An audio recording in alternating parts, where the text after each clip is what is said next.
พอดีคุณแอมจังนะคะเพิ่นทักมาว่าเพิ่นไปสอบใบขับขี่50ขอมามื้อนี้แล้วมีข้อสอบเกี่ยวกับมอไซค์หลายข้ออยู่นี่นะคะหมวกกันน็อก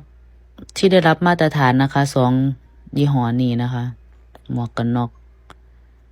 ตอนกลางคืนให้ใส่เสื้อที่สะท้อนแสงกับหมวกกันน็อกที่มีแถบแสงนะคะเสื้อผ้าเนี่ยควรที่ใส่สีฉูดฉาดให้สีสันสดใสให้คนเห็นได้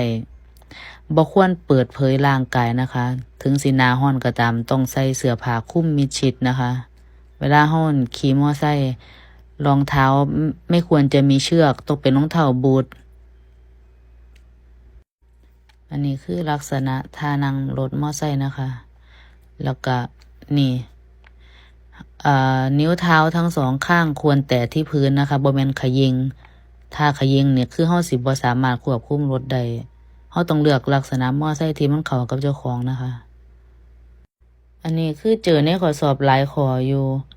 วางอุ้งเท้าบนบันไดฝ่าเท้าเกือบขนานกับพื้นนิ้วเท้าชี้ตรงไปด้านหน้าลดข้อมือลง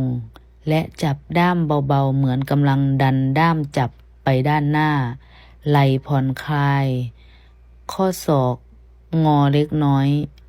ยืดหลังให้ตรงมองไปข้างหน้าปิดถังด้วยเข่าทั้งสองข้างเนี่ยอันนี้มีในข้อสอบ2ข้อแล้วที่ข่อยอ่าน2-3ข้อนี่อ่านเมื่อกี้อันนี้ลักษณะเวลาเราขับขึ้นทางลาดชันนะคะนี่ทางขึ้นลาดชันควรโน้มตัวไปด้านหน้าเพื่อป้องกันไม่ให้ล้อหน้ายกอันนี้ท่าลงนะคะลงลาดชันดึงสะโพกไปด้านหลังรักษาสมดุลอันนี้คือลักษณะการเบรกนะคะมีในข้อสอบคือกันขณะเบรกให้รถตั้งตรงโดยไม่ต้องหมุนแฮนด์เบรกด้วยเครื่องยนต์เบรกหน้าและหลังพร้อมกันเบรกบนถนนแห้งให้เบรกหน้าแรงขึ้นเบรกบนถนนลื่นให้เบรกหลังแรงขึ้นบนทางด่วนนะคะถ้าสมมติว่าเขาเข้าผิดเนี่ยเขาเข้ามาตรงนี้แล้วเขาเข้าผิดเขาสิไปอันนี้เขาหลงจังซี่แหม